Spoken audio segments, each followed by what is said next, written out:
오늘 말씀의 주제는 다 알지 못해도 다 해석하지 못해도 됩니다 라는 것이 오늘 말씀의 주제입니다. 김지훈 감독의 좋은 놈, 나쁜 놈, 이상한 놈이라는 영화가 있습니다. 좋은 놈은 이해가 갑니다. 나쁜 놈도 확실하게 이해가 갑니다. 근데 이상한 놈이 있어요. 해석이 될 수가 없습니다. 이상해요. 그냥 좋다 나쁘다라는 그 잣대에 맬 수 없는 사람이 있습니다. 제 군대 생활을 할 때 이제 많은 사람이 믿는데 처음에는 거의 안 믿다가 제가 육군 병장 완벽하게 다 30개월을 채운 육군 병장 출신이라는 걸 아무도 안 믿다가 지금 이제 거의 믿는 육군 병장 생활을 하는데 쫄병 들어갔는데 말이에요. 고참 하나가 일로 오래요. 그래서 왜 그런가 하고 봤더니 여기서 뭘 끓여서 난 또 건빵 남은 거나 빵이나 줄지 않을까. 그래서 기대를 했더니 귀희비개를 이렇게 꺼냅니다. 그게 누우래요. 그랬더니 이렇게 귀를 휘벼줘요. 그리고 가래요. 그래서 예 그랬더니 또 다른 쫄병도 그래요. 이 사람은 쫄병만 만나면 자기 무릎 위에 앉혀서 귀를 휘벼주고 그리고 가라 그러는 사람이었습니다. 나쁜 사람은 결코 아닙니다. 그렇다고 좋다고도 볼 수 없고요. 굉장히 이상했어요. 그러니까 참 이상하다. 그러니까 좋다 나쁘다가 아니라 참 이상한 사람이었습니다. 우리 삶에 보면은요, 이상한 일들이 참 많이 있습니다. 신앙도 그렇고요. 좋다 나쁘다로 해석할 수 없는 중간지대에 어떤 이상한 것이 있습니다. 저는 신구약 성경을 통틀어서요, 가장 신비롭고 이상한 사람 하나를 발견했는데 그가 바로 엘리후, 오늘부터 등장하는 이 엘리후입니다.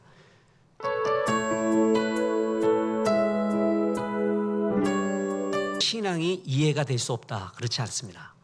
이해 못해도요. 또한 해석할 수 없어도요. 우린 달려갈 수 있고요. 그리고 그것이 막힘이 없습니다. 성경에도 보면은요. 어떤 것에 대해서는 완벽하게 열어놓은 것이 있어요. 근데 어떤 것에 있어서는 완벽하게 열어놓지 않는 게 있습니다. 예를 들어서 하나님, 예수 그리스도 이런 것들은요. 거의 완벽하게 열어놨어요. 근데 천사론, 귀신론 이런 것들 그리고 또 종말론도 조금 희미해요. 완벽하게 열어놓지 않는 것들이 있어요. 그럼 억지로 해석하지 말고요. 성경이 열어놓은 부분만큼만 가면 됩니다. 자, 하나님이 왜 닫아놓고요. 왜 희미하게 말했냐 하면은 더 중요한 것은 더 확실하게 말하잖아요. 나한테 정말 중요하고 의미 있으면은 굉장히 확실하게 열어납니다. 확실하게 이야기를 해요. 근데 그것이 지금 너의 인생에 그리고 너의 달려갈 길에 그렇게 의미가 없다라고 여기잖아요. 그러면 그것을 크게 열지는 않습니다. 그러면 정말 자유가 뭐냐면요. 하나님이 열어놓은 만큼 가면 돼요. 하나님이 보여준 만큼 가면 돼요. 그때 정말 제가 성경에서 참 좋아하는 구절 너희가 그날에는 물을 필요가 없을 것이요. 지금 굉장히 궁금하거든요. 천국 가서 다 묻고 싶어요. 근데 천국 가봤어요. 근데 물을 필요가 없어요. 그거 뭐 의문 가질 필요가 없구나. 천국 가면 다 해결될 일들이 많이 있습니다. 그 의문이 내 삶을 뒤집어 놓지 않는 한 우리는 하나님이 열어놓은 만큼 가면 되는 겁니다. 자, 오늘 본문에 신비한 존재 엘리후가 등장을 합니다. 욥이 자기를 강하게 변론하는 걸 보고요. 엘리바스 빌닷 소발이라는 세 친구가 이제 말을 그칩니다. 자, 욥이 스스로 의롭다고 여겨서 세 친구가 이제 질려버렸어요. 그 말에. 야, 이제 그 말 그만 좀 하자라고 했는지 아니면 욥이 정말 의롭게 보였는지 해석이 불가합니다. 정말 욥이 너무 의롭게 보여서 세 친구가 말을 그쳤는지 질려서 말을 그쳤는지 그건 모르겠습니다. 어찌됐든 그쳐버리고 맙니다. 그러면 이제 하나님이 등장할 거라는 엘리후 세 명의 친구의 이야기까지 마치고 나서 마지막 욥의 고별 연설들이 있었습니다. 이것까지 마치면 이제 하나님이 등장할 거라고 생각을 했는데 그렇지 않습니다. 참 이상한 존재, 신비한 존재 엘리후가 6장에 걸쳐서 등장하게 됩니다. 엘리후의 이름은 그는 하나님이시다라는 뜻이고요. 다윗 시대에도 대개 성행했던 이름입니다. 그런데 엘리바스 빌다 소바를 이야기할 때는요. 그 사람의 이름만 그리고 출신 성분만 얘기했거든요. 근데 엘리후 이야기할 때는 아버지 이름까지 나와요. 바라겔, 하나님이 축복하셨다. 그런 남족속이고 부수 출신입니다. 32장 1, 2절 한번 보겠습니다. 욥이 자신을 의인으로 여김으로 그 세 사람이 말을 그치니 람 족속 부스 사람 바라겔의 아들 엘리후가 화를 내니 그가 욥에게 화를 내면 욥이 하나님보다 자기가 의롭다 하며, 자, 엘리후가 나가서 처음 하는 게 뭐냐면 화를 내요. 아니, 느닷없이 나타나더니 이 사람이 젊은 사람이거든요. 화를 냅니다. 4번에 걸쳐서 화를 내는데 첫 번째는 일반적인 진술, 두 번째는 욥에 대해서, 세 번째, 네 번째는 친구들에 대해서 화를 냅니다. 욥에 대해서는 그가 자신을 하나님보다 더 의롭다고 여기기 때문에 화를 내고, 친구들에 대해서는 넌 그런 욥 앞에 왜 한마디도 못하고 지금 제대로 말을 이기지 못하고 지금 말을 그쳤느냐, 그거 갖고 화를 내고 있습니다. 자, 2절 3절 람 족속 부스 사람 바라겔의 아들 엘리후가 화를 내니 그가 욥에게 화를 내면 욥이 하나님보다 자기를 의롭다 하며, 또 세 친구에게 화를 내면 그들이 능히 대답하지 못하면서도 욥을 정죄함이라. 제대로 논리적인 하나님의 말씀을 갖고 반박하지도 못하면서 욥에게 화를 내기까지만 하면서 답이 없는 이야기만 했다. 그리고 욥, 네가 정말 의롭다고 그렇게 이야기하면서 화를 내며 등장합니다. 그런데 여러분, 이 화를 내는 이 사람은 연소자, 나이가 적었어요. 그래서 이제껏 자기가 등장하지 않았다고 4절에서 이렇게 말합니다. 엘리후는 그들의 나이가 자기보다 여러 해 위임으로 욥에게 말하기를 참고 있다가, 자, 오늘 여기까지 이야기를 한 거예요. 엘리후에 대해서. 보세요. 엘리후가 화를 낸 게 정당한 것인가? 모르겠습니다. 그리고 4장에 걸쳐 나오는 엘리후 연설, 이른바 엘리후 스피치에 대해서, 자, 욥의 세 친구 있잖아요. 엘리바스, 빌다, 소발이 말한 것에 대해서는 욥이 평가를 합니다. 그리고 훗날 하나님이 엘리바스, 빌다, 소발에 대한 말을 평가를 해요. 뭐라고 평가했느냐? 잘못됐다고 합니다. 그러니까 하나님의 평가가 엘리바스, 빌다, 소발에 대해서 나와요. 그리고 그에 대해서 욥도 평가를 한 게 나오거든요. 근데 엘리후가 말한 거에 대해서는 그렇게 반박을 하고 불을 뿜던 욥도 아무 말도 안 합니다. 그리고 엘리후의 말이 잘했는지 틀렸는지 옳은지 이거에 대해서도 하나님도 한 말씀도 안 합니다. 엘리후가 잘했는지 잘못했는지 모르겠어요. 심지어는 엘리후는 욥기에 나오는 인간 중에 최고의 현인인가, 지혜자인가, 아니면 최고로 교만한 자인가, 그것도 모르겠습니다.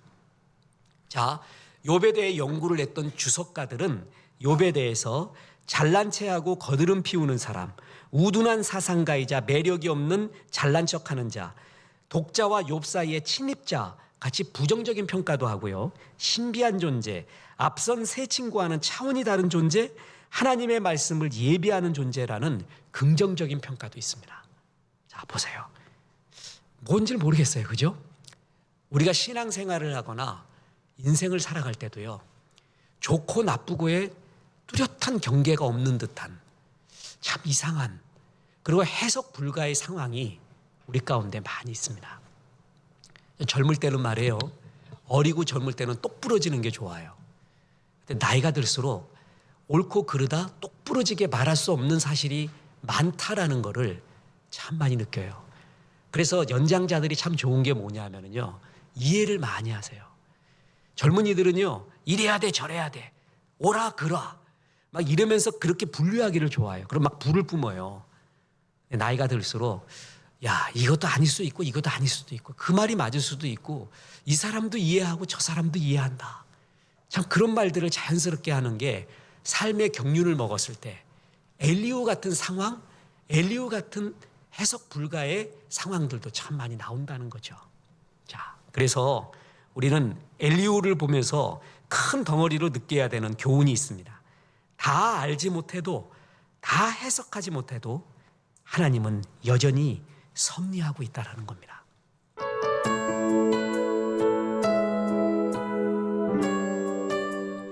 하나님이 굉장히 침묵하는 듯한 상황이 있어요. 하나님은 말씀하시는 하나님이라고 했거든요. 근데 어느 날 침묵하시는 것 같은 상황, 우리는 이해할 수 없어요. 그 침묵을 해석할 수도 없습니다. 그런데 하나님은 그런 가운데서도 분명히 섭리하고 계시고 주의 은혜와 계획대로 진행하고 계시다라는 거죠. 저는 이 시대를 살면서요, 제일 깜깜했던 밤이 어느 때냐?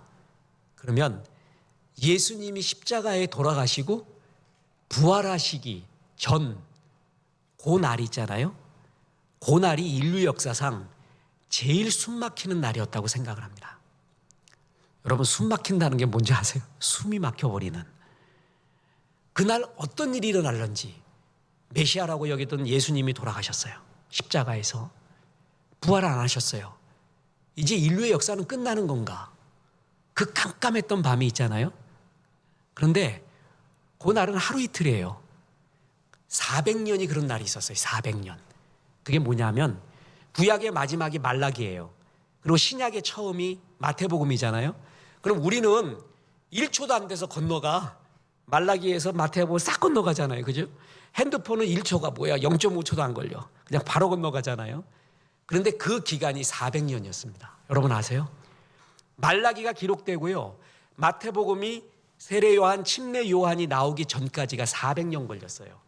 요 400년의 기간을 가리켜 여호와의 침묵기 또는 신구약 중간기라고 말합니다. 이 기간에 태어났던 사람도요, 숨 막히는 기간이에요. 왜냐하면 선지자다운 선지자의 말이 그쳤고요, 메시아는 나타나지 않았어요. 그게 무려 얼마였냐 하면 400년이었습니다. 이게 신구약 중간기 혹은 하나님의 침묵기라고, 암흑시대라고 말합니다. 이때 강대한 왕도들의 교체가 있었고요, 유럽의 판도가 두세 차례 바뀌었고요, 유럽과 아시아 국가들의 국경선이 변화되고 문화가 시작이 됩니다. 보세요. 알렉산더가 등장합니다. 이 시기에. 그래서 강대한 제국 페르시아, 성경에 나오는 바사라는 제국을 멸망시켜요. 근데 알렉산더가, 이 사람이 참 그래도 젊은 나라 죽었는데 예수님 돌아가신 나이 33살에 돌아가셨습니다. 그래서 그 쫄병들이 이제 나라를 분할해서 다스리게 됐거든요. 이때 강력한 로마가 등장합니다. 카이사르.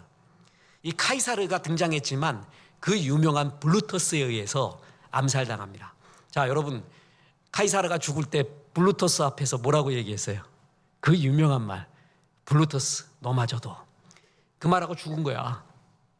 그랬더니 로마의 최고의 실력자로 부상한 안토니우스가 클레오파트라와 연합해서 카이사르의 양아들이었던 옥타비우누스하고 그 유명한 악티움 해전을 벌이게 됩니다.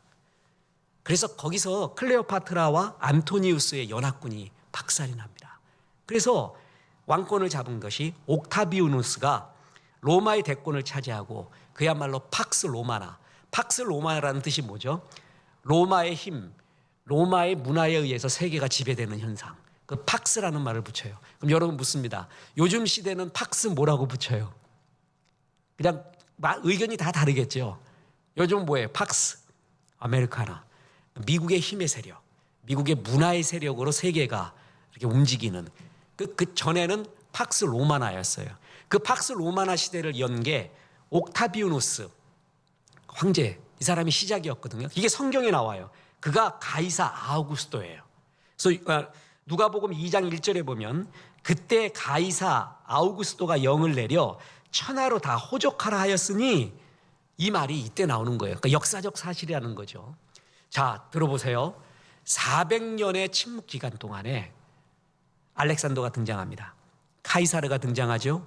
안토니우스, 그리고 로마의 최초의 황제, 그 전에 클레오파트라, 옥타비우누스. 이 시대에 살아가는 사람들은요, 이 세계의 역사는 저렇게 힘을 가진 자가, 그리고 저렇게 권력을 가진 자가 지배하구나, 이게 세상이구나라는 걸 뼈저리게 느꼈을 거예요. 왠지 아세요? 선지자가 그쳤어요. 하나님의 말씀이 그치고 있었어요. 무려 400년 동안이에요. 그리고 더 웃긴 게 뭔지 아십니까? 신비한 게, 이때 그 유명한 소크라테스, 플라톤, 아리스토텔레스, 헬라 철학의 거장들이 이때 등장합니다. 보세요. 로마의 세력, 팍스 로마나가 시작되죠. 그리고 철학이 시작이 되죠. 그리스 로마의 헬라의 철학이 시작이 되죠. 400년 동안에 일어난 일이에요. 이 시대에 사는 사람은 하나님이 안 계시는가? 혹은 하나님이 살아 계시는데도 힘이 미약한 건가? 별의별 생각을 다 했을 거예요. 정말 이런 시대가 있었다니까요. 다시 말합니다. 이 시대에 우리가 태어났으면 무슨 생각을 했을까요? 근데 우리는 이 시대에 태어나지는 않았지만 우리가 살아가면서 이런 하나님이 없는 듯한 시대, 이런 시대에 하나님이 지금 섭리하고 있지 않는 듯한 그러한 모습, 그걸 느낄 때가 있다는 거죠. 하이데거라는 철학가가요, 시인 휠더린의 시를 인용해서 이런 말을 한 적이 있습니다. 신이 부재한 시대에 시인은 무엇을 할 것인가? 멋진 말이거든요. 지금 이걸 신앙적으로 질문을 우리가 하죠. 하나님은 어디 계신가? 우리가 이럴 때가 있습니다. 그런데 말이에요, 신비한 거는요, 하나님이 이 400년 동안 뭘 하셨냐고? 준비하고 있었어요. 누구냐 하면 예수님이었고요. 또 하나가 히브리어 성경을 헬라어로 번역을 한 70인역 성경이 이때 등장합니다. 하나님이 놀고 계셨던 게 아니에요. 내가 보기엔 놀고 있었던 거예요. 내 눈에 보이지 않고요, 내가 관계된 관심사 이외의 것은 안 하고 있다고 생각해요. 욥이 착각한 것도 그거거든요. 욥의 문제는 뭐냐면 나의 실존의 문제, 지금 내가 왜 고난받느냐를 주님이 얘기해 줘야지만이 하나님, 얘기해 주지 않으면 하나님이 아니야. 내 실존으로만 하나님을 바라보고 있었어요. 그 욥 앞에 하나님이 나타나서 한 게 뭐냐 하면, 너 이거 아니? 그때 처음에 새벽별이 노래를 부르며 천지가 창조될 때의 모습을 아니? 구름 위에 비가 또 내리는 거 알아? 바다에 길이 있는 거 아니? 사막에 길이 있는 거 아니? 욥은 관심도 없어요. 난 그런 거 관심 없고 그냥 내 문제 해결해 주십시오, 그렇게만 바라봤거든요. 근데 하나님은 욥의 실존을 넘어서는 얘기예요. 너는 하나님 놀고 있다고 생각했지? 너는 네 문제에 답해줘야지만이 하나님이라고 생각을 하고 있었지? 나는 정말 크고 위대한, 네가 생각하지도 못했던 그 모든 일을 하고 있었다. 진행 중에 있었다. 욥이 그때 할 말이 없는 거예요. 나는 나의 문제를 통해서만 하나님을 바라봤는데 자유자 하나님, 하나님이신 하나님을 그때 발견하는 거거든요. 이 400년 동안 우리가 이런 일을 당할 수가 있거든요. 정말 이상한 일, 해석할 수 없는 일. 그럴 때 정말 믿어야 될 게 뭐냐면, 그래도 하나님 섭리하시고 지금 해석하고 이해할 수 없지만 주님이 역사하고 계심을 믿습니다. 이것이 신앙이에요. 말라기라고 있습니다. 원래 멜레키, 하나님은 나의 왕이다 라는 말인데요, 저는 성경에 나온 여러 인간 부류들 중에서요, 말라기 사람들이 제일 양아치 같습니다. 깡패와 양아치의 차이 아세요? 둘 다 주먹을 쓰는데 깡패는 의리가 있습니다. 그런 나름대로 도리가 있어요. 양아치는 그게 없는 걸 양아치라고 해요. 하나님이 널 사랑한다 그러니까 어떻게 사랑해요? 네가 내 마음을 아프게 했다 그러니까 우리가 어떻게 아프게 했는데요? 너 그러면 안 돼. 우리가 뭘 잘못했는데요? 말라기가 전부 그 얘기예요. 설교 하나하나에 다 토시를 다는 사람의 이야기. 저 같으면 3마디 듣고 벼락을 내립니다. 근데 하나님이 다 참고 계세요. 그중에 정말 웃긴 게, 하나님이 내가 널 사랑한다 그러니까 하나님 어떻게 사랑했어요? 이런 소리예요. 아버지가, 어머니가 아들에게 딸에게 말합니다. 아들아, 딸아, 사랑한다 그러니까 어떻게 사랑했어요 나를? 할 말이 없어지잖아요. 자 보세요. 말라기 1장 2절에 여호와께서 이르시되 내가 너희를 사랑하였노라 하나 너희는 이르기를 주께서 어떻게 우리를 사랑하셨나이까. 무슨 얘기인지 알겠죠? 해준 게 뭐 있어요? 나를 어떻게 사랑했어요? 증명해봐요.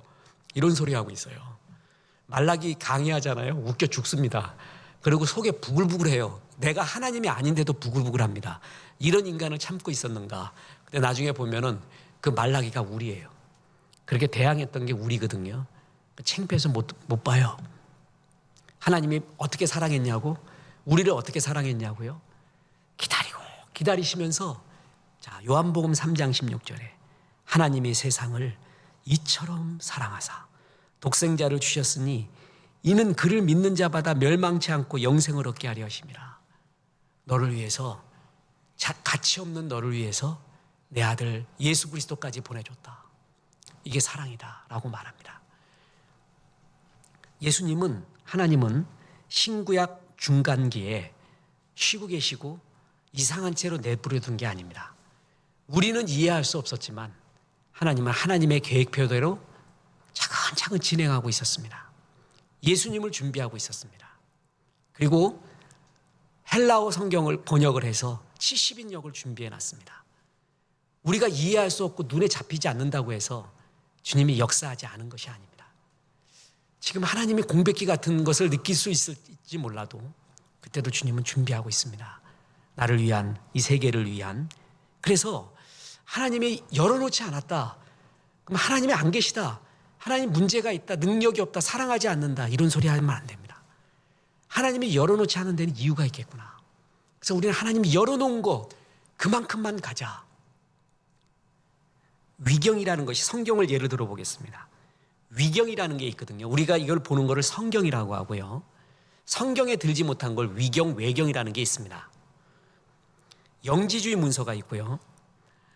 이런 것들은 성경이 열어놓지 않는 곳까지 자기들이 다 열어놔요. 성경에서 조금 더 설명해 줬으면 좋겠다. 이거 잘 이해가 안 가는데 하는 것이 있어요. 그 위경과 외경에서 지들이 다 설명해 놓습니다. 뿐만 아니라요, 환타지 소설까지 만듭니다. 성경에 보면 모세가 느보산에서 죽었다 그러거든요. 그런데 위경에 보면은요, 모세가 죽지 않고 승천했대요. 그럼 우리는 뭐까지 믿으면 되냐면은요, 모세가 느보산에서 죽었다까지 믿으면 되는 거예요. 그 위경이나 외경을 갖고 올 필요가 없는 거예요. 뿐만 아닙니다. 우리는 아담이 최초예요. 그죠? 아담과 하와를 처음 만들었잖아요. 위경과 외경 어떤 구절에 보면 아담 이전의 인간이 있었대요. 그걸 이중 아담론이라고 하거든요. 그까지 갈 필요가 없는 거예요. 마리아가, 귀신 들렸던 마리아가 예수님 때문에 은혜를 받고 귀신 다 쫓아내고 부활의 첫 증인이 되었잖아요. 그럼 그까지 믿으면 되는 거예요. 근데 영지주의 문서에 보면 그 막달라 마리아하고 예수님하고 뭐 어떻게 결혼을 했던가 뭐 했던가 애를 낳던가 이런 소설까지 나와요. 그까지 나가면 안 되는 거예요. 성경이 열어놓은 만큼만 가면 돼요. 다빈치 코드 아시죠? 도마복음, 빌립복음 다 영지주의 문서예요. 성경이 열어놓은 게 아니에요. 근데 그런 거를 막 만들어내면은요, 문제가 되고요. 특히 이단들의 특징이 뭐냐면 성경에 나와 있지 않는 거를 자기들이 환타지 소설을 붙여요. 한두 가지를 굉장히 과장 확대해요. 성경이 열어놓지 않는 데까지 계속 가요. 근데 정말 괴로운 게 뭔지 아십니까? 이런 위경 같은 것이요, 아까 말했던 신구약 중간기 그 400년 동안에 거의 다 만들어집니다. 하나님 말씀이 그쳤어요? 선지자가 그쳤어요. 거짓 짝퉁인 위경들이 막 쏟아져 나와요. 세계는 안토니오스, 클레오파트라, 옥타비우누스 난리 부르스를 하고 있어요. 이런 가운데 하나님이 계시는가? 그게 400년 돼요. 그리고 정신세계를 지배하는 제롬, 소크라테스, 플라톤, 아리스토텔레스 등장해서 사람들의 정신을 지배하기 시작해요. 그게 400년이었다니까요. 저는 이 신구약 중간기만 묵상을 하면은요, 이 기간 동안에 사람들이 어떻게 살았을까? 영적인 사람은 어떻게 살았을까? 왜 이런 기간이 있었을까? 참 많은 생각을 하게 돼요. 근데 우리 일상적인 생활과 또한 우리의 신앙생활에서도 보면은요, 이런 기간이 있을 수 있겠구나. 그때 무리한 해석하지 말고 그래도 끝내 주님이 우리를 사랑하시고 역사하시는, 지금 이해할 수 없지만 해석할 수 없지만 이런 하나님의 섭리가 있다는 걸 크게 믿어야 되는구나. 그걸 느낍니다. 근데 잘 들어보세요. 여러분, 이해할 수 없어, 해석할 수 없어 우리가 이렇게 얘기할 때요, 대부분은요, 내가 당했다라고 생각할 때 그 얘기예요. 내가 막 되게 당했어. 하나님 이해할 수 없습니다. 해석할 수 없습니다. 내가 당할 때만 그 얘기하거든요. 근데 생각해 보세요. 이 세상에 제일 이해할 수 없는 게 있어요. 제일 해석할 수 없는 게 있어요. 그게 뭔지 아세요? 하나님의 은혜라는 거예요. 나 같은 죄인이 용서함 받아서 주 앞에 옳다함 얻으니, 나 같은 죄인이 용서함 받아서 주 앞에 옳다함을 얻었대요. 목사도 되었대요. 장로도 되고요. 하나님의 은혜로 있을 데 없는 자. 그 찬송도 좋은데요. 왜 내게 굳세 믿음과 또 복음 주셔서. 죄송합니다. 제가 지금 목 감기가 심하게 들어서 안 하려고 했는데 부르고 싶더라고요. 왜 내게 믿음을 주셨냐고요. 왜 주의 말씀을 보면, 여러분 그거 한번 생각해 보셨어요? 전도를 하면 두 가지의 기적이 있거든요. 나는 왜 믿고 이 사람은 왜 안 믿는가. 똑같은 말씀을 듣는데 나는 왜 믿음이 생겼고 이 사람은 안 생기는가. 해석 불가예요. 이게 최고 해석 불가가 이거예요. 왜 나한테 믿음을 주셨습니까? 왜 나 같은 죄인에게 집사도 되고 목사도 되고 이런 걸 주셨습니까? 진짜 이 세상에서 해석 불가는 이거거든요. 근데 우리는 전부 내게 당한 것, 그것 때문에 해석 불가합니다. 이해 불가합니다. 이런 얘기를 합니다. 스티븐 코비, 성공하는 사람의 7가지 습관, 이건 뭐 유명한 얘기죠. 오늘 내 인생 최고의 날에 나오는 이야기예요. 남태평양의 키니와타 섬 거기에 자니 링고라는 성실한 사람이 있었습니다. 이 사람 참 신실했어요. 근데 이 사람이 비웃음거리가 됩니다. 왜냐하면은 자기 아내를 위해 지불한 암소가 8마리였어요. 사리타라는 아내였는데 이 남태평양의 섬에서는요, 아내를 데리고 올 때 이렇게 소를 주고, 그 집안에 소를 주고 데리고 왔대요. 돈 없으면 장가도 못 가, 이것이. 그래가지고 대부분 평균이 뭐냐 하면은 암소 2마리가 평균인가 봐요. 2마리 주고 이렇게 데리고 오는데 어떤 사람은 3마리, 어떤 사람은 1마리 데리고 들어오는 거예요. 그런데 자니 링고가 그 사리타를 데리고 올 때 암소 8마리를 데리고 왔습니다. 그 사람들이 야, 최고로 많이 줬는데 사리타가 과연 그런 사람이냐, 객관적 보편 타당성 있게 그런 사람이 아니었다는 거야. 근데 8마리 와주니까 이 바보야, 너 똑똑한 줄 알았더니 너 왜 그렇게 살았냐, 그래서 놀림감이 됐어요. 어느 날 선교사님이 자니 링고의 집에 찾아갑니다. 그리고 사리타를 보게 됩니다. 완전히 달라졌어요. 아주 그 당당한 걸음걸이, 당당한 미소, 그리고 휘황찬란한 눈빛이 빛납니다. 전에 보던 사리타가 아니었어요. 아니 어떻게 된 겁니까? 이 남태평양에 이거 성형수술 하는 데도 없는데 어떻게 또 성형수술 갖고 될 것도 아닌데 왜 어떻게 저렇게 됐습니까? 라고 했더니 자니 링고가 이렇게 얘기합니다. 우물가에 안양은 애들이 우물기름에서 얘기하듯이요. 야, 너는 소 몇 마리 왔니? 그러면 나는 1마리, 나는 2마리, 3마리, 그러면 그때부터 3마리가 참편이래요. 그러니까 2마리는, 2마리 1마리는 꼼짝 못하고 있는 거야. 기가 죽어 있어. 나 3마리짜리다. 나는 내 아내 데리고 오기 위해서, 내 아내가 당당하기 위해서 자기는 8마리를 지불했대요. 그러니까 놀라운 일이 뭐가 일어난 줄 아세요? 8마리 지불할 만한 사리타가 아니었다는 거죠. 근데 8마리를 지불해 줬어요. 그랬더니 나중에 암소 8마리 이상의 사람이 되었어요. 그걸 가리켜 여겨주심이라고 합니다. 여겨주심. 내가 그런 사람이 아니었는데 하나님이 나를 그렇게 여겨주셨어요. 그게 로마서의 3대 주제 중에 하나예요. 여겨주심. 그게 은혜를 받았다는 거예요. 나는 그런 존재가 아닌데 나를 그렇게 여겨주셨어요. 그랬더니 정말 그렇게 되어가는 거예요. 이게 은혜예요. 이런 게 사실은 해석 불가라는 것이죠. 예수님 앞에 안드레가, 베드로, 그때는 시몬이었습니다. 시몬을 데리고 옵니다. 시몬도 쫓아오면서 안드레도 데리고 오면서 사람 되게 해주십시오. 참 힘든 사람입니다. 이런 사람이에요. 특히 베드로 아시죠? 조변석계로 변해요. 이 사람 언제 어떻게 튈는지 몰라. 시한폭탄 같은 사람이에요. 좋다가도 확 떨어지고요. 이게 급락이 심한 사람이에요. 이런 사람 옆에 있으면 어디다 장단을 맞춰야 될는지 모르잖아요. 사람 되게 해달라고 데리고 왔는데 베드로를 보니 예수님이 바로 하는 말이 시몬이었죠. 베드로, 페트라, 반석되리라. 집에 주춧돌 되리라 그 소리였어요. 베드로의 이미지와 완전히 다르죠. 제일 놀랬던 게 안드레일 거예요. 내가 사람 잘못 봤구나. 예수님이 메시아가 아닌 것 같다. 그리고 더 놀란 거는 베드로야. 나는 내가 나를 아는데 내 이미지와 전혀 맞지 않는 게 반석이야. 근데 베드로님 어떻습니까?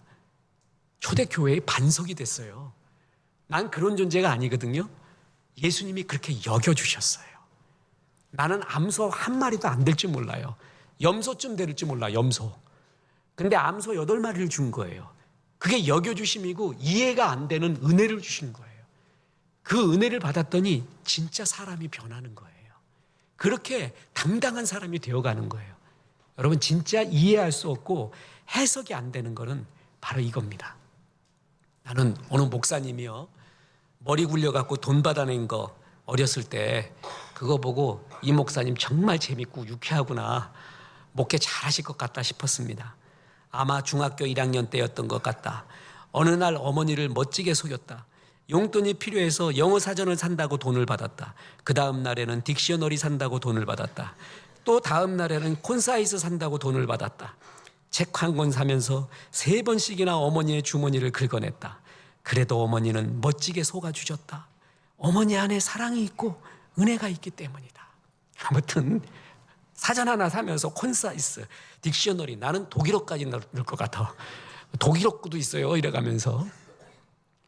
우리는 그게 어른이 뭐예요? 사랑이 뭐죠? 속아주는 거예요.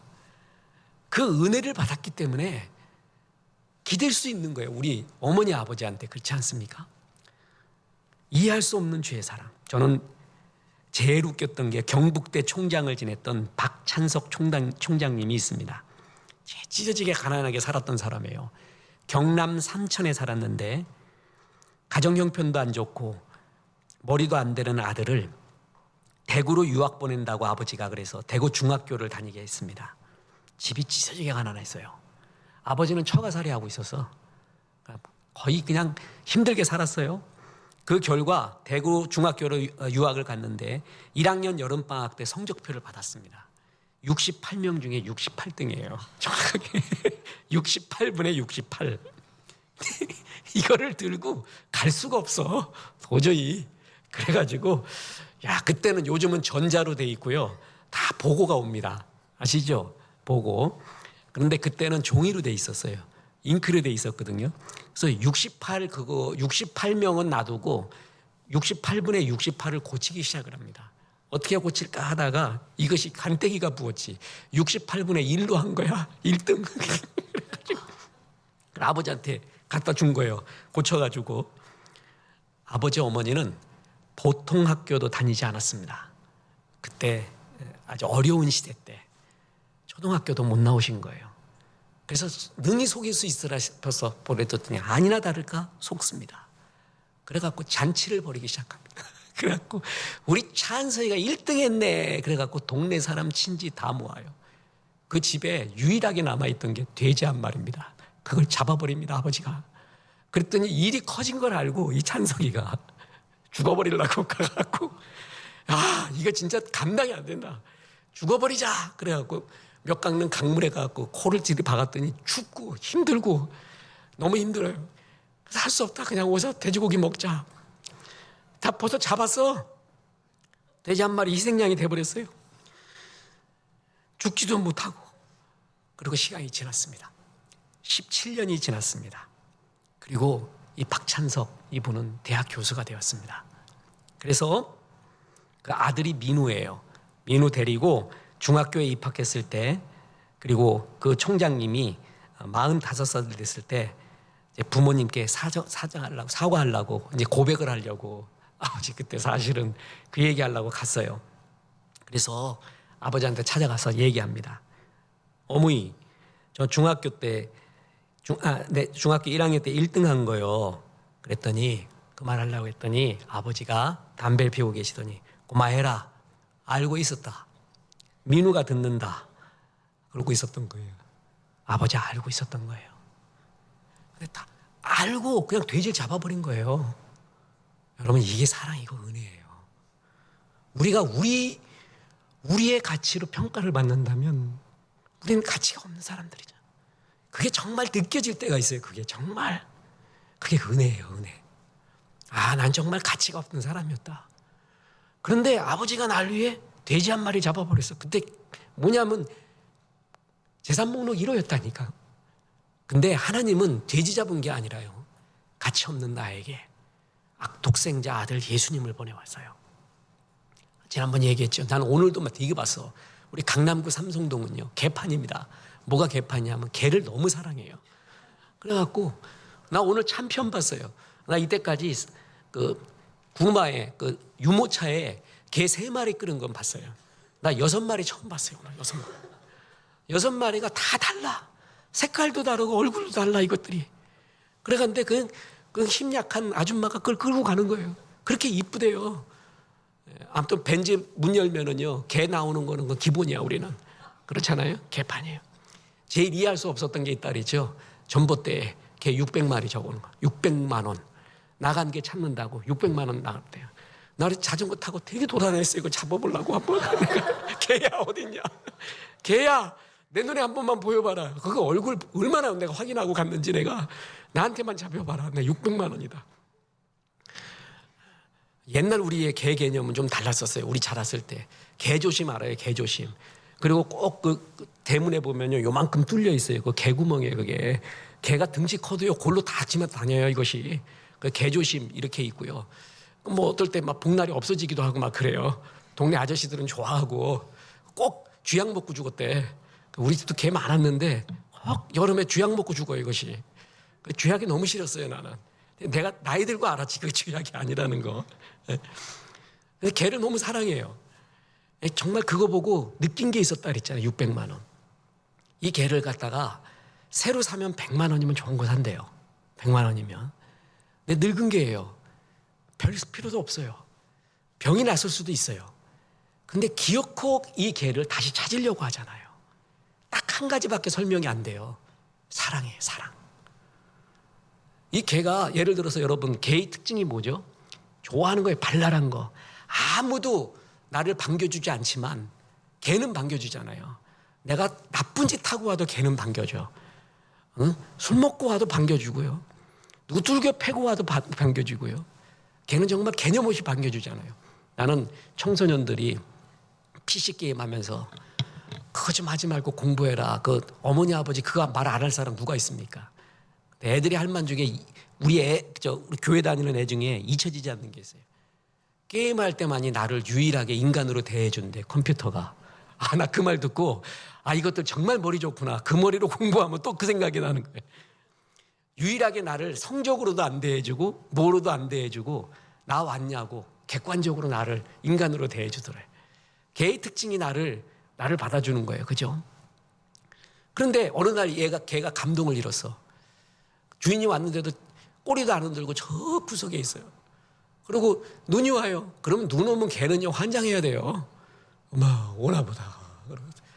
밥 주면은요, 막 뛰어가서 환장해야 그 개예요. 주나 보다. 그리고 이렇게 엉큼엉큼 와요. 그리고 몇 개 먹다가 쳐다보고 가요. 그 옛날 같으면 된장 발라버려요, 그냥. 이 감동이 없는 거 하고 내가 어떻게 살아. 근데 아마 그런 게인 것 같아요. 그런데 그걸 찾겠다는 거예요. 한 가지밖에 삶은 게 안 돼요. 그게 사랑이에요, 사랑. 진짜 이런 가치 없는 나. 꼴등했는데 1등으로 바꿔놔도 그냥 속아주면서 받아주는 아버지. 어머니, 하나님. 그게 사랑이라는 것밖에 표현이 안 되는 거예요. 진짜 이 세상에서 이해할 수 없는 일은요, 이상한 일은요, 나를 하나님이 사랑하셨다는 거. 나에게 은혜를 주시고 믿음을 주셨다는 거. 나를 이처럼 사랑하시고 지금도 계획하고 계시고 그리고 나를 향한 이 못난 사람에게도 선한 비전이 있다는 거. 그래서 얘야, 내가 너를 이처럼 사랑했다. 야, 내가 강남구 삼성동 가보니까 거기 개 600만 원 써 있더라. 야, 나는 600만 원어치가 아니라, 자, 그래서 유명한 선언이 있잖아요. 그 개가 600만 원 내가 찾았어. 그래갖고 갖고 오면 얼마짜리 개예요? 600만 원짜리죠. 만약에 1억 원을 들여가지고 1억 원을 찾았어요. 그럼 얼마짜리 개예요? 1억짜리. 이거 뭐 하루 종일 해도 되나 설교 길게 할 수 있어요. 근데 나는 얼마짜리냐 하면은 나는 예수님이 죽었어요. 날 위해. 얼마짜리예요? 그래서 예수님 짜리라고 하는 거예요. 너는 1억도 2억짜리도 아니라 500만 원짜리도 아니라 예수님 짜리야. 내가 내 아들을 죽여면서까지 널 사랑했다. 600만 원 내가 개를 찾았어. 그래갖고 주인한테 줬어요. 야, 너 600만 원짜리야. 주인은 그렇게도 얘기 안 해요. 찾은 게 그냥 기쁜 거예요. 그냥 좋은 거예요. 돈을 얼마를 들었어도 찾은 게 좋은 거예요. 얼마나 사랑을 받는 거예요. 이 세상은 이 사랑과 은혜, 이게 이해가 할 수 없는 거고요. 해석할 수 없는 거죠. 그러나 이것이 있었기에 우리가 지금 살아있고 목사도 하고 장로님도 하고 집사님도 하고 권사님도 하고 성도님으로서 살아갈 수 있는 거잖아요. 내 손해본 거 생각해서 이해할 수 없다. 해석할 수 없다. 여기만 머물지 마십시오. 살짝만 돌아보세요. 아, 하나님의 은혜로 있을 때, 그리고 이 찬양할 때는요, 주의 은혜로 이렇게 하지 말고 쓸데없는 자의 방점을 둬요. 이 쓸데없는 자 이거 할 때는 그럼 은혜가 더 돼요. 이 쓸데없는 자를 구원해 주셨구나. 왜 내게 굳센 믿음과 또 복음을 주셨구나. 나 같은 죄인이 용서함 받아서 주 앞에 옳다 먹고 집사도 됐구나. 이해할 수 없다, 해석할 수 없다. 이렇게 하나님께 찬양하잖아요. 그렇게 좋을 수가 없습니다. 이 세상에는 이해할 수 없는 것이 많이 있습니다.